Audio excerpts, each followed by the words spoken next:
धन्यवाद। आपने मुझे इस वाइट पेपर पे बोलने का मौका दिया। The white paper on economy has exposed the dark truth of UPA.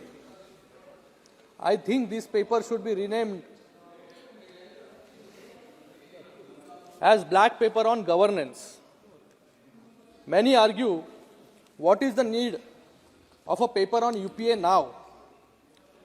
Those who don't know history are doomed to repeat it. There are decades where nothing happens, and there are weeks where decades happen. If we forget what they did to India, we will never understand how Prime Minister Narendra Modi ji saved India from sinking. I would like to focus on the reasons behind the economic and policy stagnancy during UPA years and how dangerously it compromised our economic and social security. UPA was an organized loot and legalized plunder. A democratically elected government was run by an unconstitutional authorities. There has never been a government so unconstitutional in its daily conduct. I would like to read from a book, The Accidental Prime Minister, in which Sri Baru, the author, wrote, I quote, I have to come to terms with this. There cannot be two centers of power. That creates confusion. I have to accept that party president is the center of power, unquote. Baru has quoted Manmohan Singh in this book. This is the example of how democracy turned into monarchy and how monarchy turned into anarchy, leading to so much of corruptions. When UPA came into power, उनका slogan था कांग्रेस का हाथ आम आदमी के साथ, पहले आने के पहले। और जब वो पावर में आए तब उनका स्लोगन था कांग्रेस का हाथ भ्रष्टाचार के साथ। मुझे लगता है कि यूपीए ने इस 10 सालों में जो भ्रष्टाचार किया वो पूरे इस व्हाइट पेपर में जो है आज हम सभी के सामने है। ये जो व्हाइट पेपर है वो कांग्रेस की काली करतूतों का सबूत है। ये व्हाइट पेपर एक तरफ कांग्रेस के भ्रष्टाचार का ब्यौरा देता है तो दूसरी तरफ हमारे प्रयासों का प्रमाण है।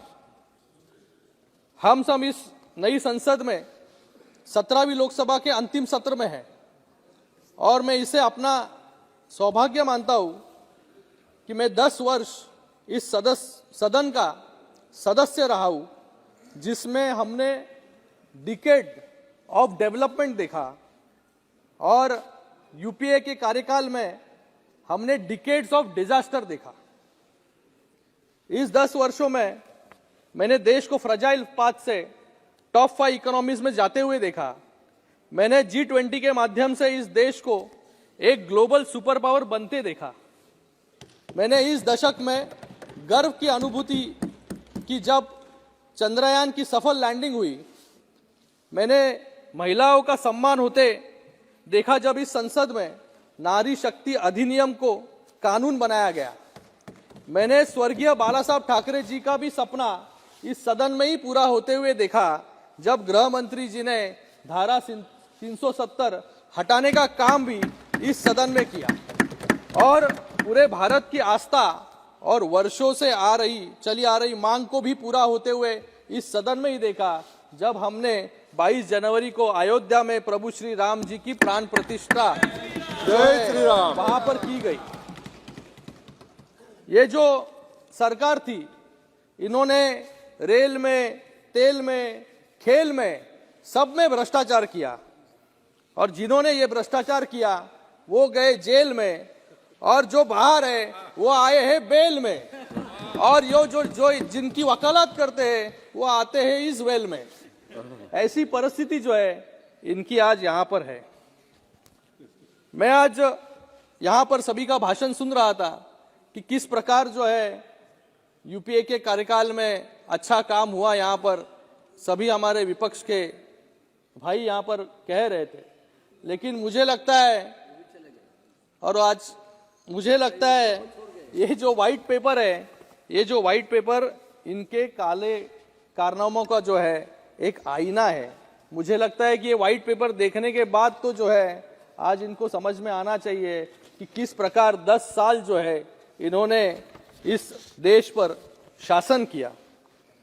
इनके लिए एक शायरी मुझे याद आती है, नजर नहीं है नजारों की बात करते हैं, जमीन पर रहकर चांद सितारों की बात करते हैं। माशाल्लाह, ये बहुत इंपॉर्टेंट है। वो हाथ जोड़कर बस्ती को लूटने वाले भरी सभा में सुधारों की बात करते हैं। माशाल्लाह। मुझे लगता है कि आज जो विपक्ष सुधारों की यहां पर बात कर रहा है, जिनके शासन में जमीन पर बोफोर्स से लेकर आसमान में अंतरिक्ष तक, मुझे लगता है कि इसमें और कोल अगर हम लोग गिन लेंगे तो मुझे लगता है कि पाताल से आसमान तक भ्रष्टाचार करने का कारनामा जो है वो यूपीए के शासन में यहां पर किया गया। हर संभव जो है भ्रष्टाचार यहां पर हुआ है। विपक्ष जिसने गाय के चारे से लेकर शराब तक और 2G से लेकर CWG तक सब में घोटाला किया। यह धोखा है उस किसान के साथ जो आपसे बेहतर समर्थन मूल्य की अपेक्षा कर रहा था। यह धोखा है उस युवा के साथ जो अच्छी शिक्षा और रोजगार से वंचित रह गया। यह धोखा है उस जवान के साथ जिसके हथियारों की खरीद में भी आपने घोटाला किया। यह धोखा है उस महिला के साथ जिसको सुरक्षित और सशक्त बनाने का वादा आपने किया था। लेकिन 10 साल के कार्यकाल में इन सभी लोगों के साथ विश्वासघात किया, लेकिन इन सभी को सम्मान देने का काम जो है हमारे प्रधानमंत्री नरेंद्र मोदी जी ने यहां पर किया। एक भाई की तरह, एक बेटे की तरह और एक प्रधान सेवक की तरह उन्होंने सेवा की। आज हम अमृत काल में और विकसित भारत के युग में हैं। हमारे सभी इकोनॉमिक इंडिकेटर्स पॉजिटिव है। हमारी औसत महंगाई दर 5% थी, जो आपके कार्यकाल में 8.2% थी। हमारा फॉरेक्स रिजर्व 303 बिलियन से बढ़कर 617 बिलियन डॉलर हो गया है। हमारा कैपिटल एक्सपेंडिचर 2 लाख करोड़ से बढ़कर 9.5 लाख करोड़ हो गया है। और नॉन परफॉर्मिंग एसेट रेशो जो है वो 16% से कम होकर 6%।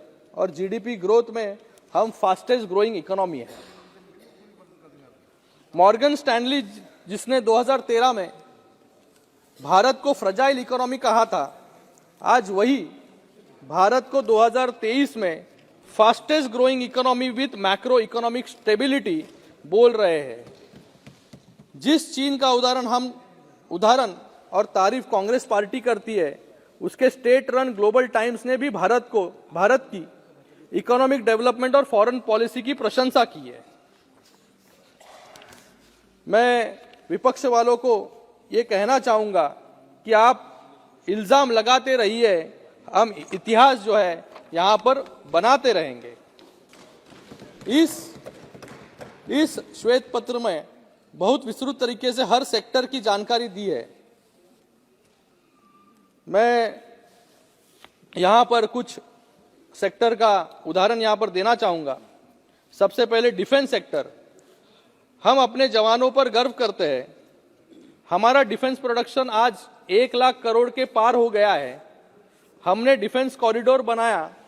आज हम मशीन्स गन देश में बना रहे हैं और हमारा डिफेंस का बजट 6 लाख करोड़ है।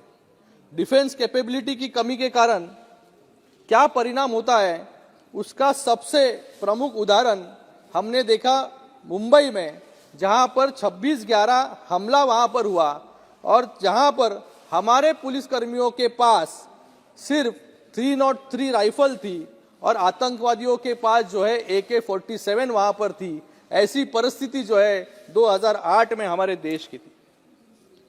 पहले तो हम आतंकवाद का जवाब नहीं देते थे, लेकिन आज हम पूरी ताकत के साथ जो है सर्जिकल स्ट्राइक हो या बालाकोट का एयर स्ट्राइक हो, दुश्मन को जो है मुंह तोड़ जवाब देने का काम नरेंद्र मोदी जी ने यहां पर किया है। आपने हमारे सैनिकों को बुलेट प्रूफ जैकेट भी नसीब नहीं होने दिया और खुद अगस्ता वेस्टलैंड के चॉपर में यात्रा कर रहे थे। अंतरिक्ष देवास में घोटाले किए 500 करोड़ रुपए के, और न जाने ऐसे कितने घोटाले जो है आप लोगों ने जो है आपके कार्यकाल में किए। दूसरा, हमारा कैपिटल एक्सपेंडिचर जो है, आज हम गर्व करते हैं कि पूरे देश में वर्ल्ड क्लास इंफ्रास्ट्रक्चर बन रहा है। हाई स्पीड कॉरिडोर की लंबाई 500 किलोमीटर थी, जो आज 4000 किलोमीटर है। एयरपोर्ट की संख्या 74 से दोगुना होकर 149 हो चुकी है। सिर्फ 5 शहरों तक सीमित मेट्रो की सुविधा आज 20 शहरों में है।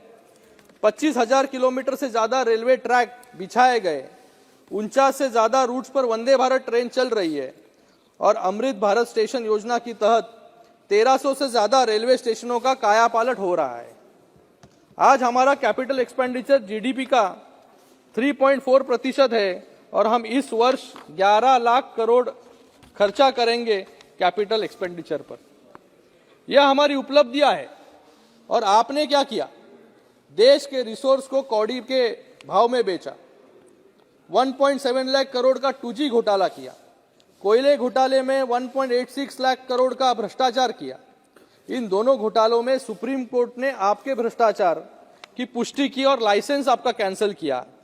आज देश में अनेक ऐसे कार्य जो है डेवलपमेंट के हो रहे हैं।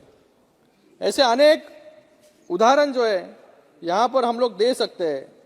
आज युवाओं को जो है यहाँ पर जॉब देने का काम भी हमारी सरकार यहाँ पर कर रही है।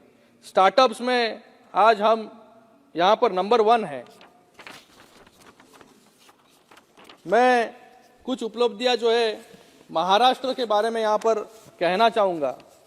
मैं मराठी में बोलना चाहूँगा यहाँ पर। आज महाराष्ट्रामध्ये बस निवेदन यही है कि जल्दी आप लवकर अपलोड संपवतो। करें। महाराष्ट्राला गेल्या 10 वर्षामध्ये काय मिळालं? महाराष्ट्राला प्रधानमंत्री आवास योजनेच्या माध्यमाने 25 लाख घरं मिळाले। आयुष्यमान भारतच्या माध्यमाने 71 लाख गरिबांना त्याचा लाभ मिळाला। कोविडच्या काळामध्ये 17 कोटी लसी त्या ठिकाणी मिळाल्या। पीएम किसान सन्मान योजनेच्या अंतर्गत 1 कोटी 10 लाख शेतकऱ्यांना त्याचा लाभ मिळाला। जन जीवन मिशनच्या अंतर्गत 1 कोटी 11 लाख 74 हजार घरांमध्ये नळाच्या माध्यमाने पाणी जे आहे हे त्या ठिकाणी मिळालं। पीएम उज्ज्वला योजनेच्या अंतर्गत 38 लाख भगिनींना जो आहे तो त्याचा फायदा झाला। अशा अनेक उदाहरण जे आहे ते या ठिकाणी देऊ शकतो। त्याचबरोबर याच महाराष्ट्रामध्ये 8 लाख कोटीचं इन्फ्रास्ट्रक्चरचं काम आज चालू आहे। त्याचबरोबर रेल्वे इन्फ्रास्ट्रक्चरमध्ये 1,04,000 कोटीची कामं त्या ठिकाणी चालू आहेत। महाराष्ट्रामध्ये ज्या इन्फ्रास्ट्रक्चर ज्या गतीने सुरू आहे, आज महाराष्ट्र जो आहे या देशामध्ये नंबर 1 राज्य जे आहे इन्फ्रास्ट्रक्चर मध्ये हे महाराष्ट्र आहे। आज जीडीपी च्या सगळ्यात जास्त कॉन्ट्रीब्युटर जे आहे हा महाराष्ट्र या ठिकाणी आहे। स्टार्टअप्स मध्ये पण नंबर 1 जो आहे हा महाराष्ट्र या ठिकाणी आहे। आणि हा आज ग्रीन हायड्रोजन इन्व्हेस्टमेंट मध्ये पण आज महाराष्ट्र जो आहे आज सगळ्यात अगोदर इन्व्हेस्टमेंट जर कुठे आली असेल तर ते आमच्या राज्यामध्ये आली आहे। काही लोक जे आहेत हे या ठिकाणी महाराष्ट्रामधून जे आहे ते उद्योगधंदे बाहेर गेले, ह्याचं रोज जे आहे ते रडगाणं त्या ठिकाणी चालू असतं। पण मला त्या लोकांना त्या ठिकाणी सांगायचं आहे की जेव्हा आपलं शासन त्या ठिकाणी होतं तेव्हा आपण कुठले कुठले घोटाळे जे आहेत ते त्या ठिकाणी केले। हे उद्योगधंदे जे बाहेर गेले हे कोणामुळे गेले? जेव्हा आपण उद्योगपतींच्या घराच्या खाली जे आहे हे बॉम्ब त्या ठिकाणी लावले, जिलेटिन स्टिक्स त्या ठिकाणी लावले, त्याच्यामुळे जे आहेत हे तुमच्या काळामध्ये जे आहेत हे उद्योगधंदे बाहेर जाण्याचं काम जे आहे ते त्या ठिकाणी झालं। आज लोकांना सर 5 मिनिटात संपतो, 5 मिनिट्स, लोकांना You have already असुरक्षित taken 15 वातावरण minutes. जे आहे हे 2.5 वर्षामध्ये जे आहे हे आमचं सरकार यांच्या अगोदर जे आहे हे तुम्ही त्या ठिकाणी निर्माण केलं. शेतकरी जे आहेत हे सगळ्यात जास्त आत्महत्या जे आहेत हे तेव्हा युपीएचं जेव्हा सरकार तेव्हा महाराष्ट्रामध्ये होतं तेव्हा सगळ्यात जास्त शेतकऱ्यांची आत्महत्या देखील त्याच वेळेस झाली. आणि गेल्या 2.5 वर्षामध्ये तुम्ही काय उपलब्धी, तुमची उपलब्धी काय? तुमची उपलब्धी ही की कोविड काळामध्ये बॉडी बॅगचा घोटाळा देखील तुम्ही केला. म्हणजे जी बॉडी बॅग जी आहे ही 600 रुपयाला एका कॉर्पोरेशनमध्ये मिळत होती ती 6,500 रुपयाला तुम्ही बॉडी बॅग घेतली. कोविड सेंटरमध्ये घोटाळा केला, खिचडीमध्ये घोटाळा केला. अशा मोठ्या मोठ्या गोष्टींमध्ये जिथे लोकांना तुमच्या मदतीची अपेक्षा होती तिथे तुम्ही जे आहे ते त्या ठिकाणी घोटाळे करत राहिलं. आणि हे घोटाळ्यामध्ये कोण कोण आहे तर आपल्या जवळचे जे आहे नातेवाईक जे आहेत हे त्या ठिकाणी आपल्या या घोटाळ्यामध्ये जे आहेत हे त्या ठिकाणी सामील झाले. आणि ते आज त्याच्यामधून काही लोक जे आहेत ते त्यामध्ये जेलमध्ये गेले. पण आमचं सरकार आल्यानंतर हे सगळं जे इन्सेक्युअर्ड वातावरण जे होतं ते आम्ही लांब केलं. आणि आज तुम्हाला सांगतो की FDI मध्ये महाराष्ट्र जो आहे हा नंबर 1 वरती आहे. आज सगळ्यात जास्त जर गुंतवणूक कुठे येत असेल तर ती महाराष्ट्रामध्ये आहे. आणि आत्ताच डावोसमध्ये आम्ही 3.5 ते 4 लाख कोटीचा जो आहे 4 लाख कोटीचा MOU जो आहे करार जो आहे तो त्या ठिकाणी केला.